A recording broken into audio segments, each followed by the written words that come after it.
¿Entraron? ¿Está listo? ¿Estamos los cuatro? Creo que sí, 179, sí que sí. Sí, sí, bueno, yo estoy por lo menos. Acá también. O sea, perdón. Federico, las tres, nosotras dos. Dije las cuatro. Metí la pata otra vez. Sigamos con la segunda tanda que corresponde a tipologías de ocio y de producción. Es decir, cómo esta gente pasa su tiempo de ocio. Tiempo de ocio que es posible gracias a este mercado y a este tipo de economía que permite excedentes, es decir, que también tiene directa vinculación con cómo se produce y cómo se genera recursos. Por eso pueden estar ligadas, entre otras cosas, están puestas así por una de esas cuestiones, a la forma en que el siglo XIX produce. Empecemos con estas tipologías de ocio, de recreación. Una de las formas de socializar más importantes que tiene el siglo XIX, no porque el club sea de por sí una nueva tipología, pero sí lo es ligado a actividades sociales más abiertas, más populares, dentro de ciertas clases sociales y dentro de cierta afinidad. Por ejemplo, van a aparecer también los clubes que aglutinan a inmigrantes, sean estos españoles, italianos, suizos, etc. Van a aparecer los clubes que corresponden a estas inmigraciones. El que ahora tienen en pantalla es el Tigre Club, está vinculado a esta cuestión de tener una afinidad común en relación al deporte, a las regatas, por eso el edificio, y me olvidé el puntero, el edificio está en directa relación con el río pasa por acá y hay un brazo del edificio entonces que tiene prácticamente la misma superficie que lo que llamaríamos edificio en sí, que como una galería se extiende hacia el río y genera otro cuerpo paralelo a él para justamente ver pasar esas competencias. Y también incorpora la actividad de casino, que después es suprimida por una reglamentación posterior, pero durante un tiempo también es, además de club de deportes, esparcimiento, casino. Para responder esta cuestión del esparcimiento, estos edificios suelen tener casi siempre una sala de baile. El que ahora vamos a analizar, el Tigre Club, que se construye entre 1903 y el 13 junto con un hotel, que es eso que tienen ahí al lado, tiene un cuerpo rectangular en la parte posterior o en la segunda parte del edificio, que está flanqueado por estas dos torrecitas que son de circulación y también de algunas actividades de depósito y además de escaleras, tienen algunos pequeños recibos, no demasiado grandes, y a partir de esos dos elementos hay un espacio de transición que lleva a las escaleras primero como fuelle y después a estos espacios de recepción. Lo que más interesa acá quizás es esta galería en planta baja, que es esta que tiene la foto central, y en el extremo de esta galería es este que enmarca a modo de cuadro el paisaje natural que hay alrededor, y que en planta alta es como si fuera un gran balcón que paralelo después al río amplía ese espacio y que también sirve como otro espacio para baile, es decir, que en realidad el edificio contaba con dos grandes espacios como pistas de baile. Hacia el interior, este eje de composición que puedo identificar ahí, va a vincular, que es este que pasa por acá, va a vincular las dos ramas de escaleras encontradas que se ubican en esa posición intermedia. El edificio entonces resulta no directamente de una gran fachada sobre el espacio, sino de adosar dos cuerpos, uno prácticamente libre, al aire libre y totalmente abierto hacia el exterior, y otro que tiene cierta relación con el barroco francés, pero sobre todo con ese barroco francés de los castillos, orillas del Loire, que son más renacentistas que quizás barrocos, y que van siendo resultado de adicionar volúmenes como estos, e incluso el mirador central que tiene el club. Si me detengo a mirar sobre todo la parte más interesante, que es esa galería, acá es donde encuentro la influencia manierista. El manierismo lo que hace es desarmar el punto de apoyo. La referencia en este caso, para asociar estos valores, es el Palacio de Mantua, en donde el punto de apoyo se subdivide exactamente igual que ese en 4 columnas. Acá lo tienen subdivididas incluso en más, pero sigue reconociendo qué cosa: basamento, desarrollo y coronamiento. En ambos casos, basamento y desarrollo descompuestos, multiplicados en varios elementos que lo hacen entonces más complejo y más rico. El uso de las serlianas en cualquiera de las 2 dimensiones van a ir siendo ubicadas a lo largo del desarrollo de todo este paseo, que si se fijan además es como ondulante en relación al movimiento del agua que tienen inmediatamente al lado.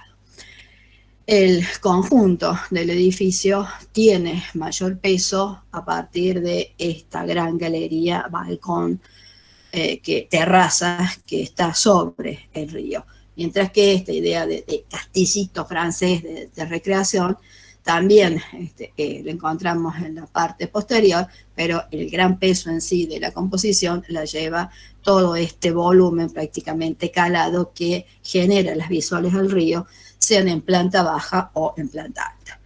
En planta alta, donde se ubica el salón de baile, podría tener entonces directamente la vinculación hacia el exterior para tener ambos espacios como lugares para estas actividades recreativas que organizaba frecuentemente el Tigre Club. Clubes como esos, no específicamente como el Tigre, porque es uno de los más interesantes, pero sí clubes como los que ahora tienen en pantalla, van a encontrar muchos a lo largo de la República Argentina.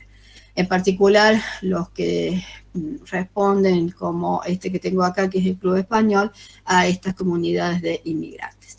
El Club Español ya se vuelca hacia el Art Nouveau, mientras que el que tengo de este lado, que está en Buenos Aires, es quizás uno de los mejores ejemplos de eclecticismo que tenga la República Argentina en el centro naval. La ornamentación, esto ya sí es un barroco decididamente francés con algo de alemán también, indica la riqueza y la jerarquía, la alta clase social que se reunía dentro de sus salones. Y de nuevo, escaleras y salones de bailes en este caso, y ahí son los espacios principales de estas tipologías ya recreadas para estos tiempos de ocio.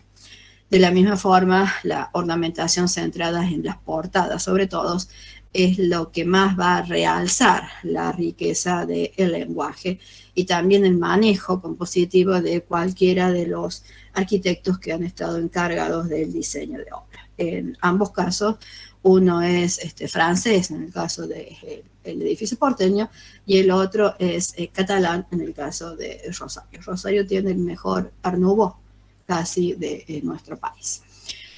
Siguiendo con estas tipologías de ocio, no porque no hayan existido antes hoteles, pero sí la tipología de hotel destinada específicamente al ocio, nace en el siglo XIX con la posibilidad de usar transportes para llegar a lugares más lejanos, sea el ferrocarril o sea el barco.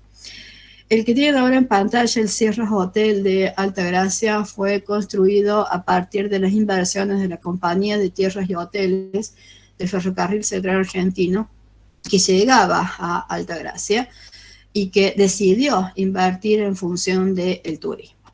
El destino turístico de la República Argentina por esa época se dividía casi entre Mar del Plata, la costa, y las recién descubiertas sierras de Córdoba como destinos turísticos. En ambos casos porque los dos paisajes se asemejaban mucho a las zonas europeas en donde la alta clase social argentina acostumbraba veranear. París en las sierras hotel, era el lema de propaganda de este edificio, de este hotel.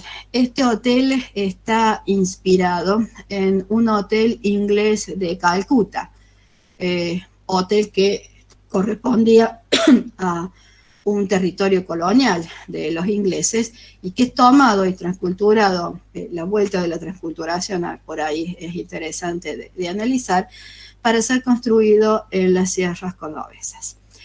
Con un desarrollo evidentemente horizontal y lineal, el Sierra se acomoda a las cotas del nivel en las cuales le toca intervenir. El planteo lineal, que después lo voy a describir, está inmerso en esta parcela irregular, que es toda la propiedad del hotel, que después se continuaba en otros espacios que eran el hipódromo y la cancha de golf, que eran como extensiones también de actividades y ocios, más la casa del zorro y algunas otras cosas más, para ofrecerles a los huéspedes de este hotel. El hotel es esto. La parte que es cuadrada y que corresponde a ese sector es la parte de social, el ingreso y el comedor, más la parte de atrás, esto también es un ingreso. La parte de los apartamentos que tienen entre 2 y 3 habitaciones, quizás para familias, mientras que estos que tengo acá, que son de una sola habitación, correspondía a un solo pasajero. En 2 niveles, porque exactamente por acá pasa la cota de nivel que divide en el otro sentido el conjunto. El hotel se ubica en la parte más alta de todo el lote, es decir, ahí todo esto baja. Y a su vez, acá hay un desnivel que divide esto, que es más alto, de esto, que es más bajo. Justo ahí, donde está el volumen curvo de la escalera, va a aparecer el quiebre que permite generar 2 niveles y, por lo tanto, esta otra ala de sierras tiene 2 pisos, S y S. Y completa, entonces, el desarrollo longitudinal creciendo para abajo, no para arriba. De esa forma, no modifica el nivel superior. Hay un volumen anexo que es el casino. El hotel se construye en 1908. El casino, el primer casino del país, se construye en 1911 y de nuevo funciona hasta que una ley prohíbe los juegos de azar. En sí, el eje de composición del edificio, el eje de jerarquía del edificio es este, porque se extiende hasta el exterior mediante el uso de estos jardines de influencia francesa tipo parterre, y después ese diseño, un diseño que también es de Charles Taze, va a tomar un rumbo, un diseño mucho más libre de influencia inglesa. Hay otro eje acá de composición, que es ese que está ahí, que es el que comunica el desarrollo del hotel en sí con la zona de servicio que tengo atrás. La zona de servicio era importante porque todas estas familias viajaban acompañadas de sus servicios, sean niñeras, ballet, etc. Dentro de este conjunto, entonces, el casino en sí va a tener una morfología un poco diferente y puede llegar a hacer acordar a casinos de la costa francesa como Monte Carlo, por ejemplo, con las diferencias considerables, y también se acomoda a estas diferencias de nivel que veníamos hablando. Posiblemente el espacio más importante que tenga el Sierra Hotel en esta longitudinalidad que tiene, son justamente las galerías que primero vinculan todo el edificio, porque el recorrido de las galerías completo es todo esto, y además vinculan las habitaciones internas con el paisaje que tengo hacia afuera. Entendiendo que además ese paisaje era un paisaje natural que existía, pero un paisaje artificial, urbano, que se estaba construyendo. Estos puntos de turismo iniciales de la República Argentina se insertan con gran peso, con gran presencia, y están viendo el edificio del hotel, en un tejido muy abierto que recién se empieza a construir en Altagracia, que no está para nada densificado, y que el punto, el hito, es justamente esta nueva actividad de ocio. Junto con para que esas actividades fueran posibles en cuanto al ocio, existían actividades de producción que las hacían posibles, y eran estas familias justamente las que usaban las tipologías anteriores. Vamos a ver 3 tipologías de producción. Una estancia cuya materia prima es la oveja, el ganado ovino. Una bodega cuya materia prima es la uva para producir vino. Y un frigorífico cuya materia prima es la vaca, es decir, la carne de vaca y todos sus posibles derivados. Vamos a comenzar con la estancia María Betty. Betty en realidad es el apellido de la esposa de el que compra grandes territorios en Tierra del Fuego, está ubicado en el sur del país. Después de la conquista del desierto, estos territorios se van obteniendo por anexión, sumando parcelas sobre todo, y su fundador, su propietario es José Menéndez Menéndez.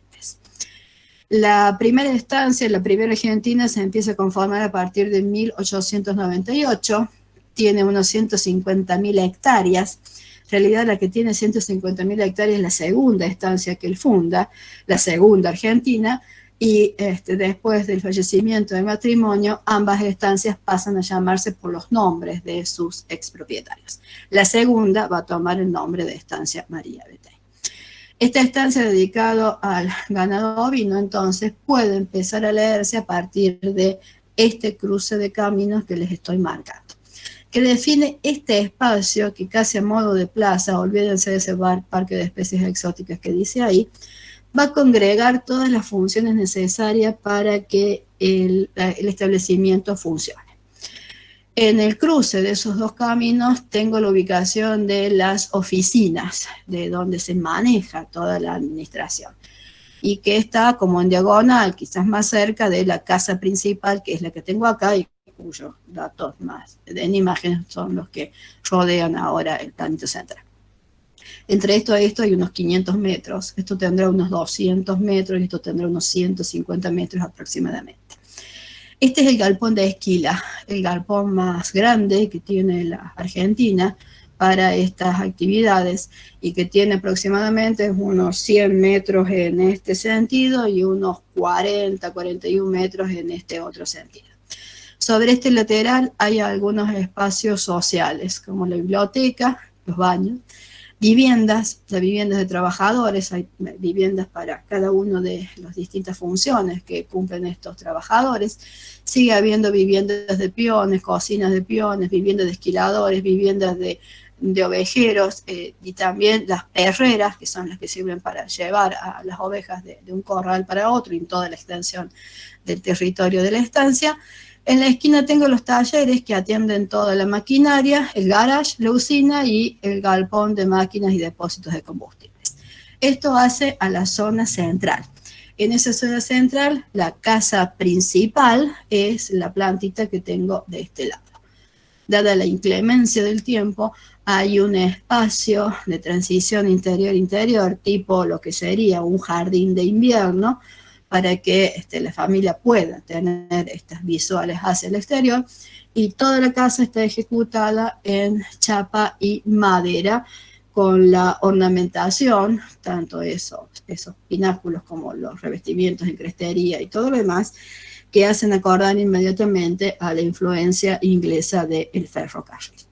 A partir del acceso, estos son los espacios sociales, incluso lo que se extiende como otros espacios tipo invernadero para este lado, la cocina y, siguiendo ese pasillo, un hall interno, recuerden la inclemencia del tiempo de nuevo, y hacia él se conectan todos los dormitorios de la vivienda. Esos dos elementos circulares que se asoman, son las dos torres que enmarcan la fachada en sí de la vivienda principal. Y después el sistema, la casa la dejé allá atrás, la administración es esta, ¿no? Y este es el galpón que después vamos a ver. Todo el sistema es el resultado de ir agrupando unidades, volúmenes independientes que responden más o menos todas al mismo lenguaje y a la misma morfología. La que tiene mayor ornamentación, de nuevo, por la carga simbólica, pero también por la función que cumple, es el galpón de Esquila. Ahí están los corrales donde primero entran las ovejas y después van a salir por el otro lado. en torno a que parece casi un espacio plaza. Entonces, una estancia de este tipo que tiene un sector productivo con un galpón de esquila, cabañas, baño de ovejas, mataderos, perreras, caballerizas, establos, graneros y tambo, una casa principal con huerta, jardín y dependencias de servicio, un sector residencial con casas de personal jerárquico, casa de personal permanente, casa de ovejeros, de esquiladores, de cadetes, de peones, cocina del personal, panadería, carnicería, proveeduría, almacén o almacén de ramos generales, un sector de administración con las respectivas oficinas, un sector social con biblioteca, materas, escuelas, destacamento policial, sala de primeros auxilios, estafeta de correo y cementerio, porque también hay una iglesia que es posterior, pero que está, un sector de servicios anexos, como los talleres de mantenimiento, como una herrería, carpintería, mecánica, garaje, usinas, hangar, muelles y depósitos, porque esto está cerca de un río hacia el sur, o sea, para aquel lado está el río, y por ahí también se puede llegar hacia el mar. Más las instalaciones e infraestructuras complementarias, como corrales y bretes, diseminadas por toda la extensión de la estancia, para vientos, molinos de vientos y tanques de almacenamiento de agua, caminos internos e incluso puentes. Esto es prácticamente un pueblo. Vayan tratando de ver con qué tipología del colonial podrían empezar a comparar este tipo de establecimiento. Lo que más se destaca en el caso de esta estancia es, obviamente, el galpón de esquila. El galpón de esquila que dijimos que tiene como unos 95, 100 metros en este sentido y otros 42, 41 metros en este otro sentido. El galpón funciona ingresando las ovejas por acá y metiéndolas en corrales que son de mayor tamaño y que después se van reduciendo hasta llegar a los esquiladores que se disponen en ese pasillo. Y después van saliendo por esos como bretes que tienen ahí, por todas esas otras puertitas que tienen acá al frente. Entran por acá y salen por acá. Por eso los corrales están en este sector y después están al frente, o mejor dicho, en el lateral, si lo vemos de frente en este caso, del galpón de esquila. Si queremos ver algo del lenguaje, sí tiene, porque además del manejo de los materiales en sí, esto es chapa y esto es hierro, ya lo vamos a ver por dentro y lo van viendo también en el corte. La presencia del positivismo del hierro y el vidrio es claro acá, y tiene algunos de estos elementos ornamentales, incluso el nombre de la estancia por allá arriba, el nombre también en cada uno de las dependencias que hemos ido mencionando, que hacen alusión a esta influencia inglesa. El dueño en realidad era español. En el interior pueden ver justamente las grandes luces que se cubren con estas estructuras metálicas, con chapa encima de ellas y el espacio después destinado al trabajo. No hay nada ornamental en estos interiores, incluso los espacios impresionan por la escala, más que por los materiales ornamentales, etcétera, sino que es la escala que permite el trabajo, lo que la variable de análisis en el caso de las tipologías funcionales. Y ahí tienen una selección de algunos de todos esos volúmenes independientes que va resolviendo la cocina de los peones, la casa de los ovejeros, la capilla que aunque es posterior, después se agrega, la oficina en sí, lo que indica que además este tipo de establecimientos van creciendo o decreciendo con el tiempo, es decir, se le van sumando elementos que o se le van o lo pierden, que son necesarios por el avance en las técnicas de la especialidad a la que van a estar referenciadas cada una de ellas. Vamos a seguir con la otra tipología, que es la bodega. Elegí la bodega Escorihuela porque el lenguaje responde a este siglo XIX, puede ser cualquiera de las otras. Incluso esta bodega Escorihuela, que está en Godoy Cruz, en las afueras de Mendoza, es suburbana, o sea, el ideal, la tipología original está en una posición rural, donde la casa y del dueño del viñedo, más el viñedo, más la bodega en sí, conforman la unidad productiva. Después, por una cuestión de estas relaciones del mercado internacional que nosotros venimos analizando en el siglo XIX, favorece más a la cercanía del ferrocarril, por ejemplo, esta posición suburbana, y las bodegas se mueven hacia la periferia de las ciudades, como es el caso de Godoy Cruz. ¿Qué tiene una bodega para la producción de vino? Además de el campo con el viñedo en la época de la cosecha, es decir, de la vendimia, los carros cargados con esa uva entran, y en este caso yo voy a entrar de atrás para adelante para poder hacer la descripción del proceso, pero el ingreso en sí de la bodega es este. Entro por atrás y el primer elemento que va a aparecer para organizar el espacio de trabajo, es esta calle interna, la que se vinculan esos distintos espacios de trabajo y sobre todo el patio de labor, que en este caso este sería el espacio principal. ¿Qué necesito para producir el vino? Primero esa cosecha, después llevar la uva hacia el sector de trabajo. Y se comienza con una molienda, pisando o estrujando la uva. Eso posiblemente hubiera estado ubicado más o menos en este sector. Después se pasa a una etapa de maceración, donde comienza la fermentación y que se hace en grandes piletas, antes horizontales, después circulares, ejecutadas en cemento, que podrían estar, por ejemplo, en esta ubicación. Acá está el patio de trabajo, o sea que tengo vinculado esos dos primeros espacios de trabajo.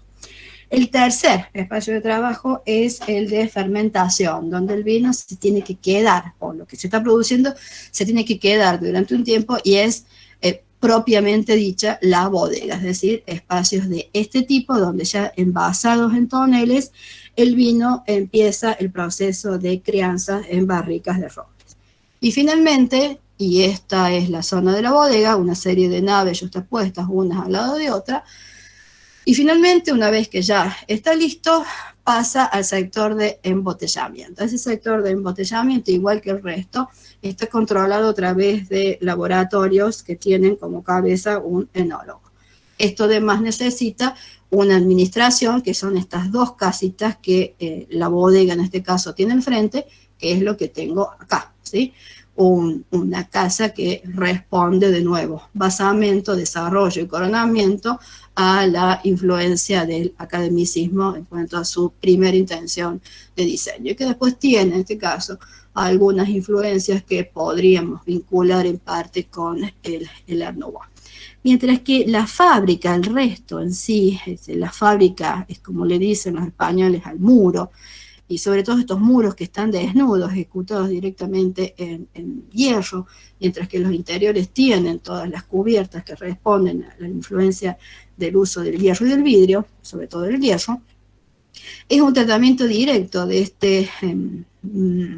este ladrillo a la vista, que tiene de nuevo basamento, desarrollo y coronamiento, y que suele tener, y en este caso sobre todo es destacable, todo alrededor este tratamiento como de arquitos tipo románico que dan la vuelta a todo este lateral, incluso a este, incluso a parte de este, generando esa sensación de pesado, de seguridad, de espacio que está destinado a albergar adentro procesos de trabajo que requieren cierta seguridad.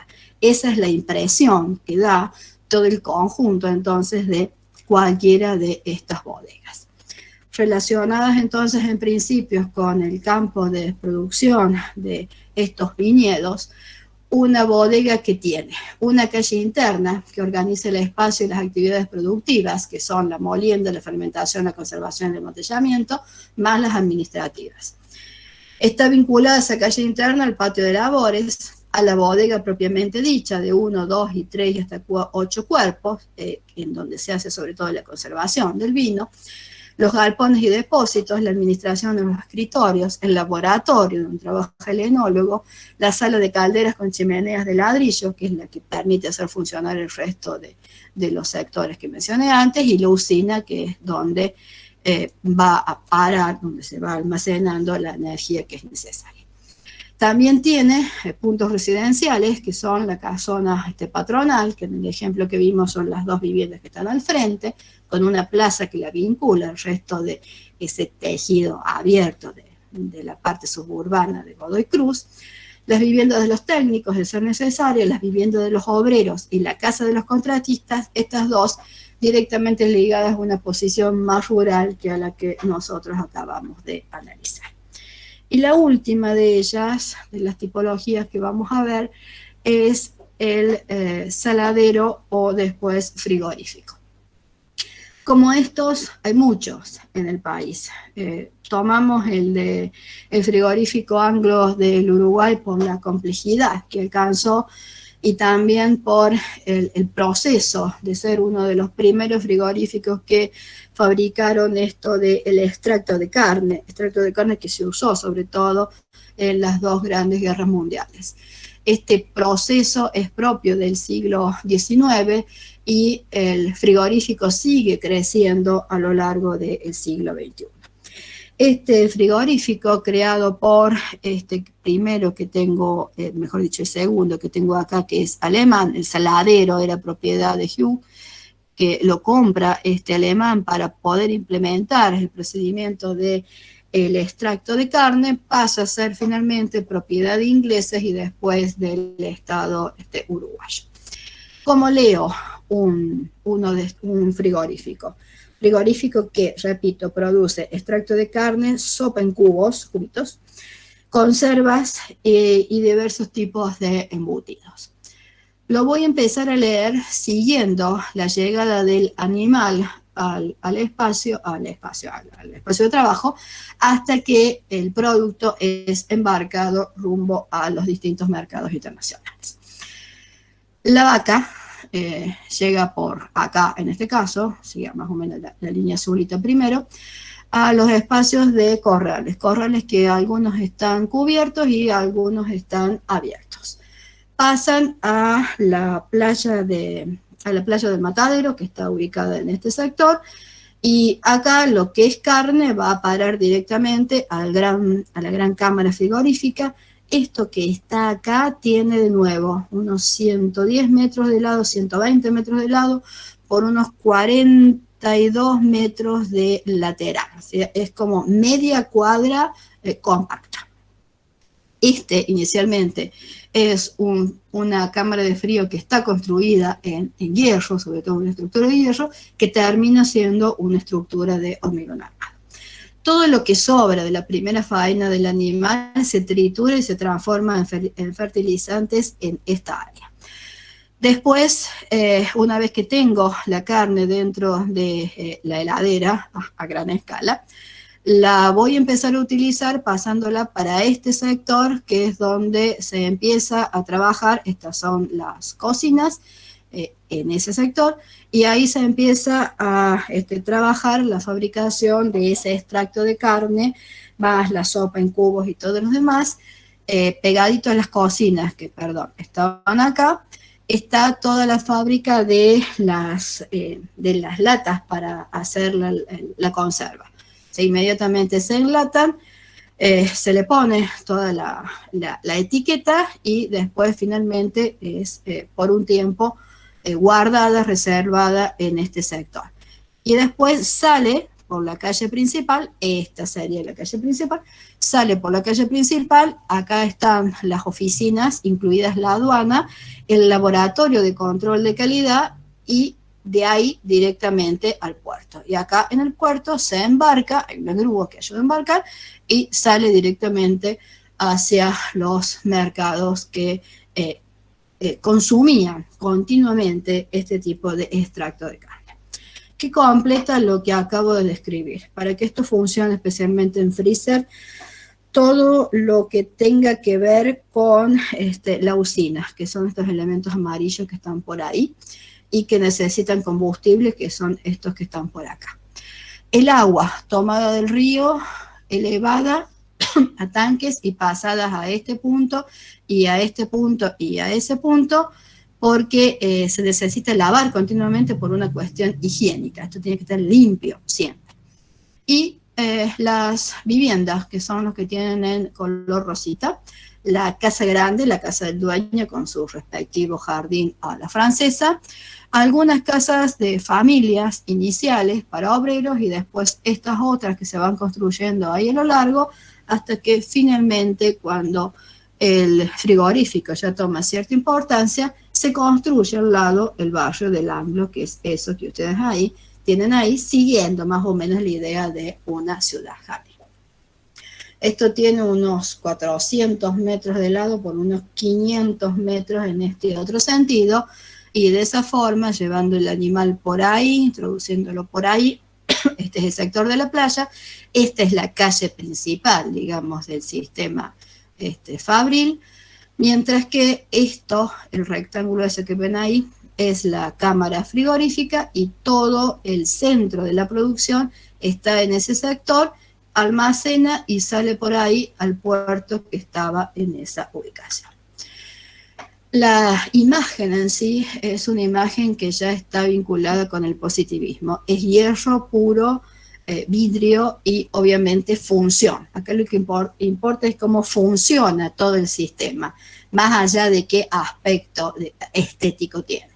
Si existe algún interés por el aspecto estético, lo tiene quizás en el ingreso. Ese gráfico que están viendo arriba es del primer paso de saladero a frigorífico, y después ya las imágenes que vemos ahora, algunos tienen algún tipo de ornamentación en las líneas de cornisa, pero los últimos agregados que van a ver dentro del conjunto ya corresponden a la primera etapa del siglo XX y la ornamentación va a dejar de tener importancia.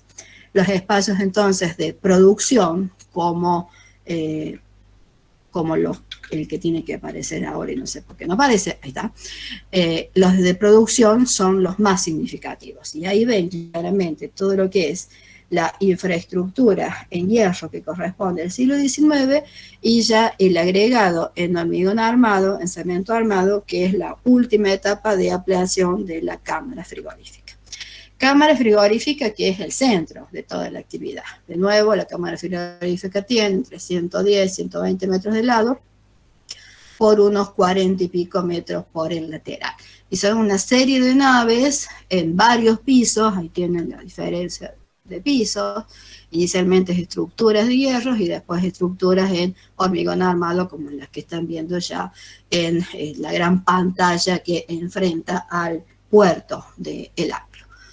La casa principal tiene cierta influencia inglesa, pero la verdad que lo que más interesa es el análisis de algunos elementos de partición que pueden tener cada una de las unidades de producción, porque lo que interesa en sí es la producción, ver cómo el positivismo está perfectamente ejemplificado a partir de estos espacios de trabajo y de labor. Entonces, si tengo que analizar y tengo que replicar este análisis en otros edificios, en otros conjuntos, en otros sistemas fabriles, un frigorífico que debería tener en común. Una zona fabril con puertos, grúas, aduanas, un frigorífico, un sector de reconcentración de salmuera, o sea, donde arman primero la conservación de la carne, si exportan carne salada. Una zona de cocimiento, las cocinas en sí, una zona para el tratamiento del extracto de carne, la latería mecánica donde se hace el envasado, el pintado y el etiquetado de ese envasado y el depósito a la espera de llevarlos al puerto. Las oficinas de contables y del personal, las salas de máquinas, de calderas, chimeneas, depósito de combustibles y la usina eléctrica que permite que todo el sistema funcione. La luz estaba recién descubierta cuando empieza a construirse el Anglo. Los tanques de aguas con depósitos y filtros, la playa de faena de animales, matadero, corrales y curtiembres, y anexos tales como la elaboración de fertilizantes y los talleres de herrería, fundición y carpintería que hacen también a los diferentes envasados y empaquetados para el viaje marítimo que tienen que hacer la producción, laboratorios, lavanderías, bomberos, la casa grande, que es la del dueño, y el respectivo barrio del personal. Ahora le paso a Silvia, ¿sí? Si no hay ninguna pregunta, yo cierro. Bueno, por aquí estoy. Les voy a comentar y les voy a compartir pantalla a todos. Perdón. Va de nuevo.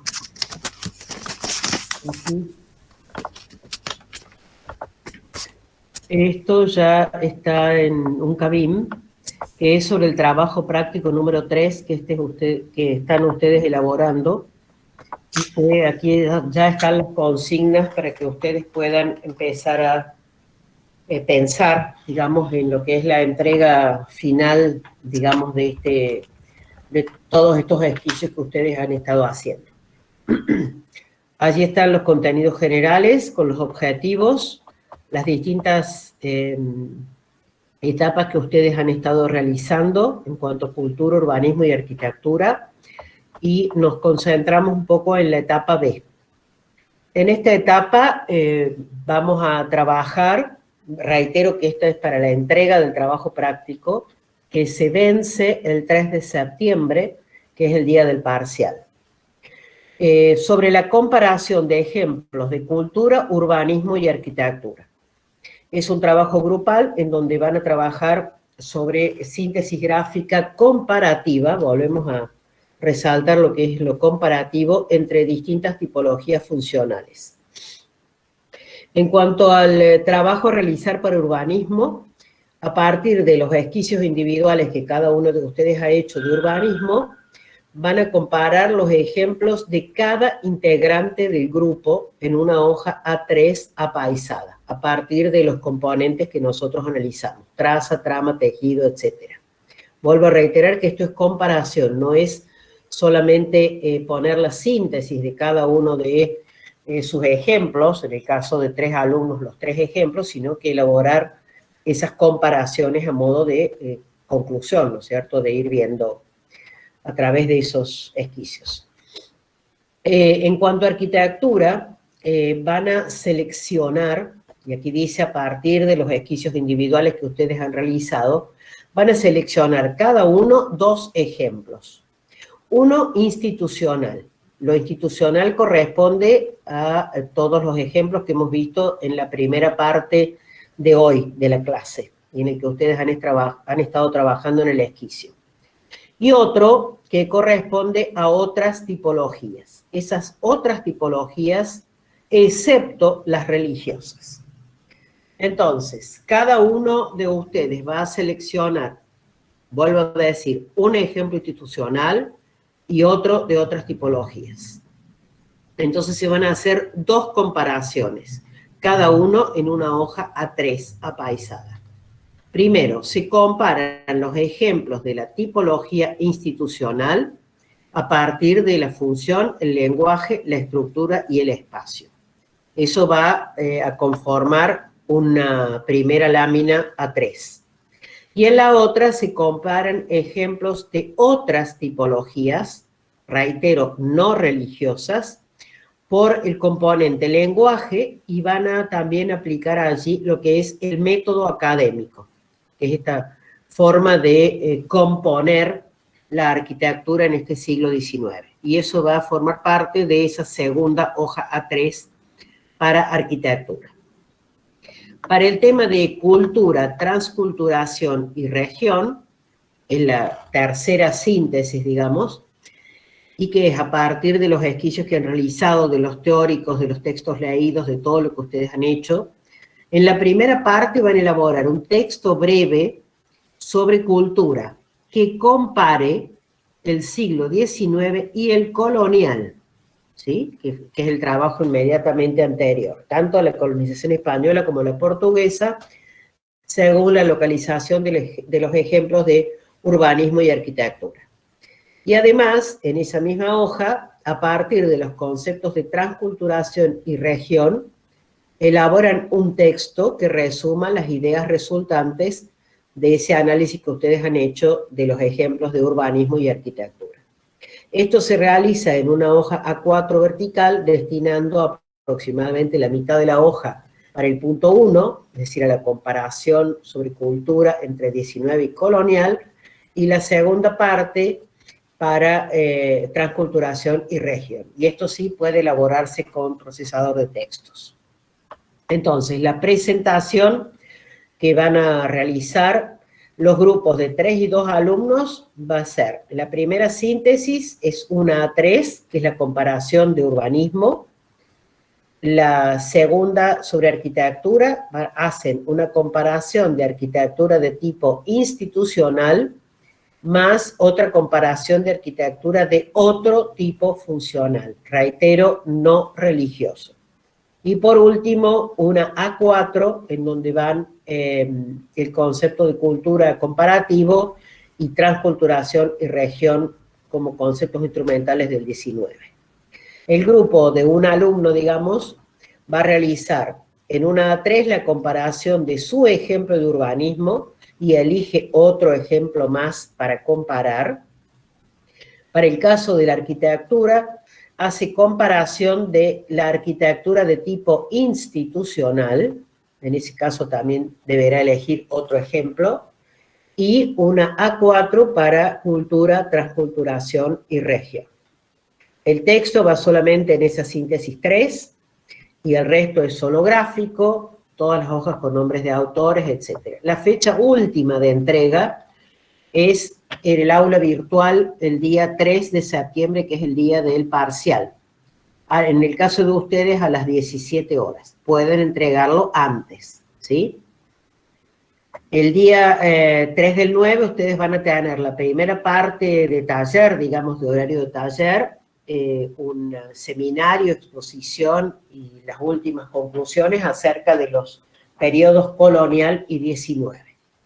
Entonces, aquí en esta síntesis gráfica, repito lo mismo, para el tema de urbanismo, la comparativa va a ser una hoja A3, traza, trama, tejido, etc. Para arquitectura van a ser 2 láminas A3, una para tipo institucional y otra para otras tipologías. Y por último, para cultura, región y transculturación, una hoja A4, que son 2 textos en la misma lámina. No sé si les queda claro, si tienen preguntas.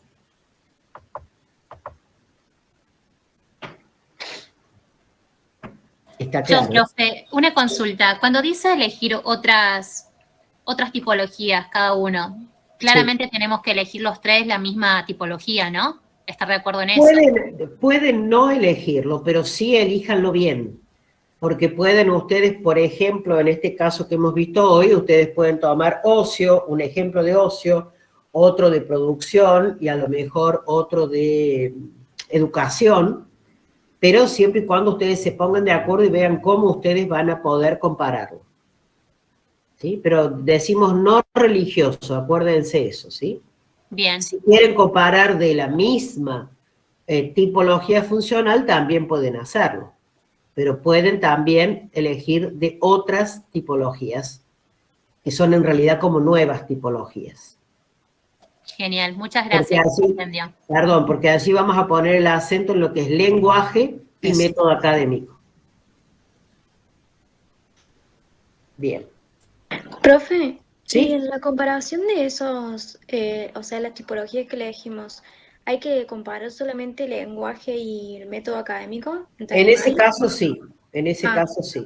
Recuerden que el método académico no es un componente, pero sí es un ingrediente especial y muy particular e importante en este siglo XIX, para ver cómo se compone esa arquitectura, sea residencial, sea educativa, sean museos, ciencia, etc. Bueno, muchas gracias. De nada. ¿Alguna otra consulta? Si no, cualquier cosa me llaman a los talleres y lo aclaro, ¿sí? Si no, podemos ir a los talleres. Yo dejo de compartir. Gracias, profe. Y nos hasta el vemos viernes. Profe, gracias. el viernes que viene. El viernes.